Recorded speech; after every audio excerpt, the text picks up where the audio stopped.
So let's talk our first anime. To kick things off, this is for everybody who has been watching anime for quite some time now, and if you're just getting into anime, then at least you have something to document on. I'm sure a lot of you who are watching probably remember like your first anime series that you ever watched growing up.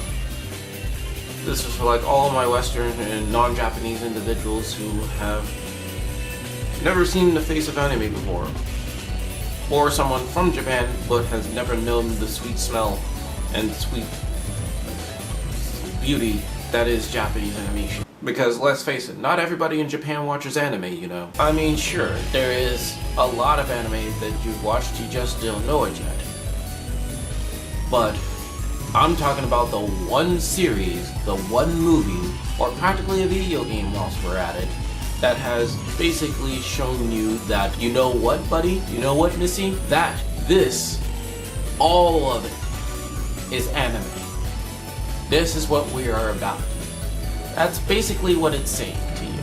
For me personally, my first anime experience, about that. Let's dial it back a bit, like around as early as 1995. But even before that, there has been anime. But the only thing is, back in the day, and even to this day, right now, even now, there's like a lot of American shows that are geared to us Western folk, or maybe a couple of European shows and things like that, or an Australian show or two, that has had shows outsourced by Japanese or Korean companies. So you see a little bit of those tropes, but it's hard to tell the difference between your favorite show, your favorite cartoon show, and an anime. You notice some particular differences the more you watch a particular show. For me, it was a little known show called Yoroiden Samurai Troopers, otherwise known as Ronin Warriors. Me and my older brother would watch it like every time after school or mostly during summer vacation. And then when it came on Toonami, you already knew how it went down. For me, I was one of those kids that watched anime on syndicated broadcast networks. Ronin Warriors was one of them, then came Sailor Moon, and then came Dragon Ball, or rather Dragon Ball Z. But back to Sailor Moon, I was like, what the heck is this? And me, I was one of those people that thought that, what's this? A 5-member team of girls saving the world? Yeah. Let's put it this way, I don't think like that anymore. Here's the thing my brother pointed out. This looked a lot like Ronin Warriors. And I had to look closely and I was like, you know what, it does. And it has Japanese writing. This is cool. Then after a while he was like, yeah, you might get obsessed with this kind of thing. It looks good to you, it pleases you, so I'm gonna torture you and make sure that you don't watch as much anime as possible.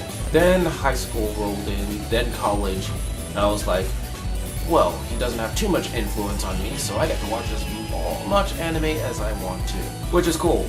Then I got into manga. My first manga was the adaptation to Neon Genesis Evangelion, which I was introduced to back in high school, most notably my freshman year.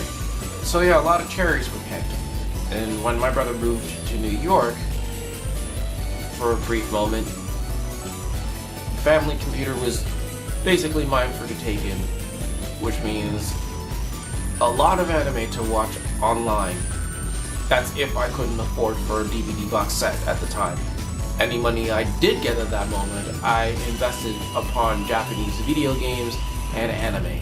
And my first DVD that I've owned, and for the life of me, I can't seem to find it anywhere in this house, was freaking Neon Genesis Evangelion, the Platinum Edition, I believe. Yep. Or, as it was called in Japan, the Renewal. I think it was like a anniversary edition or some kind, but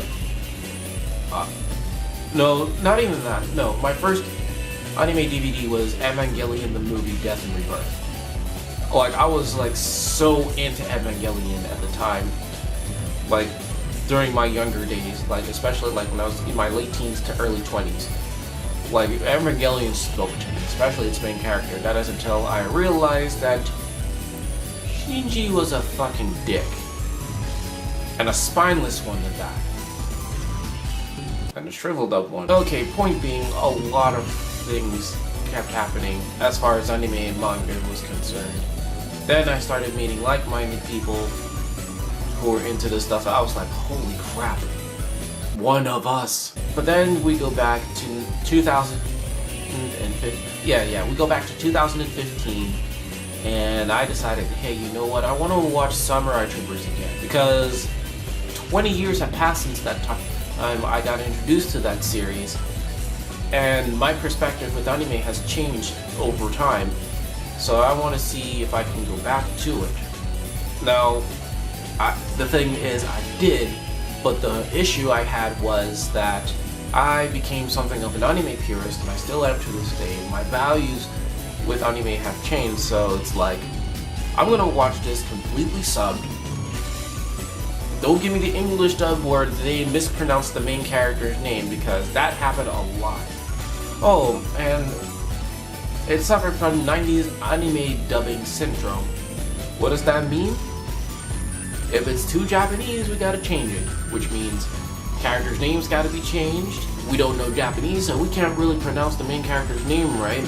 We gotta change the sound effects a bit, but thankfully for Samurai Troopers, they left the background music for the most part alone, and a couple of sound effects, so it was almost untouched to a certain extent. And the violence wasn't all that bad too, and I know this because I've seen the original series. I've seen the original Japanese version. The only thing they've changed a bit were the character names. They removed some of the episode names as well, like the episode titles and whatnot.